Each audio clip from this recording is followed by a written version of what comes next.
అని ఆల్ప్రజోల్ టాబ్లెట్ ఇవ్వాలి స్లీపింగ్. అట్లా ఇవ్వకూడదు బ్రదర్, డాక్టర్ ప్రిస్క్రిప్షన్ కంపల్సరీ కదా.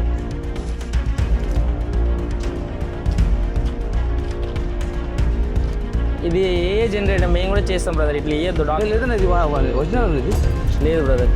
ఇలాగే ఫేక్ ఏఐ జనరేటెడ్ ప్రిస్క్రిప్షన్స్ తీసుకొని ఇట్లాంటి హ్యాబిట్ ఫార్మింగ్ డ్రగ్స్ అంటే addictive drugs or sedative drugs, abusive pain killers, బాగా అడిక్షన్ అయ్యే టాబ్లెట్, ఇంకొకటి స్పూరియస్ డ్రగ్స్ అంటే నకిలీ మరియు నాణ్యత లేని మందులు, ఎంటీపీ అబార్షన్ కిట్స్ తీసుకోవడం జరుగుతుంది. ఈ డ్రగ్స్ తీసుకొని హెల్త్ ని ఇంకా డిటోరేట్ చేసుకుంటున్నారు. ఫార్మసిస్ట్స్ ఇది ఒరిజినల్ ప్రిస్క్రిప్షనా లేక ఫేక్ ఏఐ జనరేటెడ్ ప్రిస్క్రిప్షనా అనేది వెరిఫై చేసుకోవాలి. ఏదైనా సరే ప్రిస్క్రిప్షన్ ఉన్న drugs doctor and qualified pharmacists మాత్రమే దాని యూజెస్ అండ్ దాని అడ్వర్స్ కాన్సిక్వెన్సెస్ అనేది వాళ్ళు చెప్పగలరు. ఈ fake AI generated prescriptions use చేసుకుని ఈ ఫేక్ ఆన్లైన్ ఫార్మసీ వెబ్సైట్స్ అధిక మొత్తంలో డిస్కౌంట్స్ ఇచ్చి ఎండ్ యూజర్ కి వాళ్ళ హెల్త్ ని చాలా డిటోరేట్ చేస్తున్నారు. So don't believe that. నమ్మే ముందు ఆలోచించండి, ఆలోచించి ముందడుగు వేయండి.